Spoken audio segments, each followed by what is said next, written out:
Good morning. Good morning. Happy Monday. Monday is the day of opportunity. Let's get it this week. I'm going to tell you a little bit of a story I heard over the weekend. And it's an old story about a master and his three servants and their talents, which I think is just amazing. So bear with me here. So back in the old days, there was a master. He had three servants, and he was going to leave for 2 months. And he said, I'm going to give each of you some talents and let me see what you do with them. Now, back in the day, these talents were like gold bars. That's what they called a talent. So he gave the first servant 5 gold bars, talents. He gave the second servant 2 gold bars, and he gave the third one 1 gold bars. And he said, we're going to do a full accounting of how everybody does with these talents when I return in 2 months. So he leaves for 2 months. He comes back in 2 months and he goes to the first guy that he gave 5 gold bars. And he said, so how'd you do, servant A, and he said, servant A said, hey, it kind of started slow, but I got a little bit of momentum. And it was 5, 6, 7. I ended up with 10 gold bars after the 2 months. So here you go. I have 10 gold bars. And, the master said, great job. Then the second guy who gave 2 gold bars, he said, how'd you do? He said, I had similar results. My two are now 4, so here's 4 gold bars. And he said, great job. So then he goes to the last servant and he says, how'd you do with the 1 bar? And he goes, you gave me the 1 bar, didn't want to lose the 1 bar, so I wrapped it up. I dug a hole. I put it in a place nobody would find it. I filled the hole. I watched the hole. And for 2 months, I was very, very careful that, when you came back, I'd still have that gold bar. So this morning, I was very lucky. I, dug it up. It was there. Here is your gold bar.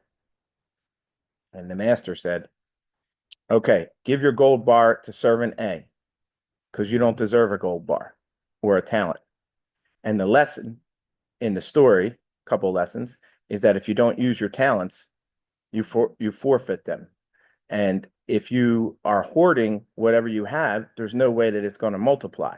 So, point of the story here is, and I think of my children as I was listening to the story. I have one child that if he gets a dollar, he spends a dollar. Even when he doesn't have the money, he's got one of these, he's definitely Americanized. He's trying to spend more money, money he doesn't even have because he's a kid. My other son is saves everything. He has every dollar that he was ever given, and he's got it in a wallet and a little thing, and he knows and so as a parent, and these are my first rodeo with kids. They're 9 and 7. I'm sitting here thinking, well, my younger son, who's the one that saves all the time, wow, he's great. And I definitely don't think the older son, I got to work on him. You can't spend more than you make. And he's not even making. And I always tell him, you got to invest, you got to take some money and save it. But anyway, my second son, I think, oh man, this guy's great. He's a saver, this, that, and the other thing. But that's not good either. You don't want to like every dollar that you have, especially now with inflation, et cetera, you don't want to hold those dollars and have them, first off, even if you didn't have inflation and the devaluation of your money, um, the money is needs to go out and it needs to circulate and it needs to be used. It's energy. It needs to be invested and come back to you. The ultimate goal for all of us is that we have money work for us and not us working for the money.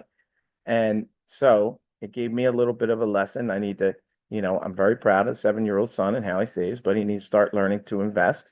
And also, I just think it was a very fitting story that, if you don't use your talent, you're going to fit it. So thank you guys. Have a spectacular day. Happy Monday.